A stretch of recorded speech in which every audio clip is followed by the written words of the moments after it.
వంగవీటి పేరే ఇప్పుడు పెద్ద చర్చనీయాంశం. వంగవీటి పేరుకు సంబంధించినటువంటిది ఏదైతే మళ్ళీ తీసుకొచ్చారు, ఆయన హత్యకు గురయ్యారు, ఆనాటి ప్రభుత్వమే హత్య చేసిందని బొలిశెట్టి శ్రీనివాస్ గారు చాలా తెలివిగా ఏ మీడియా హైలైట్ చేయలేదు, ఇంక్లూడింగ్ వైసీపీ సంబంధించిన సాక్షి కూడా.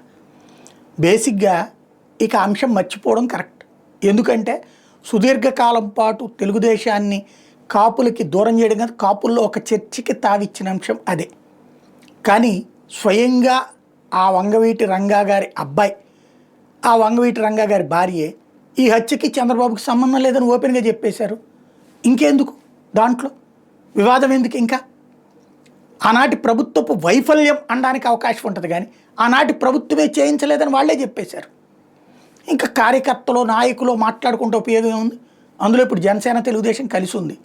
రెండవది ఏంటంటే ఆ హత్యకి సంబంధించినటువంటిది అదేదో వాళ్ళ ఇంటి గొడవ కింద చూస్తారంటే జనం చూడరు, కానీ వాళ్ళ ఇంట్లో వాళ్ళే అదేదో వేరే ఇష్యూ కింద అన్నటువంటి రూట్లో ఫీల్ అవుతున్నప్పుడు ఇప్పుడు ఇది అనవసరం. ఏదైనా విగ్రహావిష్కరణ జరిగితే ఆయన ఆశయాలు బాగుండాలి అని కోరుకోవాల్సిందే తప్పించి ఆ స్టేట్మెంట్లు అనవసరం. ఎందుకంటే ఆ తర్వాత జరిగిన ఎన్నికల్లో కాపు సామాజిక వర్గం తెలుగుదేశానికి ఓట్లేదా? 2014 కాపు సామాజిక వర్గం ఓట్లేకుండానే గోదావరి జిల్లాలో తెలుగుదేశం గెలిచిందా? కృష్ణా గుంటూరు జిల్లాలకు తెలుగుదేశం గెలిచిందా? బలిజలు ఎక్కువగా ఉండే రాయలసీమ ఏరియాల్లో కూడా గెలిచిందా? కాబట్టి ఆ తర్వాతనే మర్చిపోయారు. మళ్ళీ ఇప్పుడు దాన్ని రేపడం అనేది అనవసరం.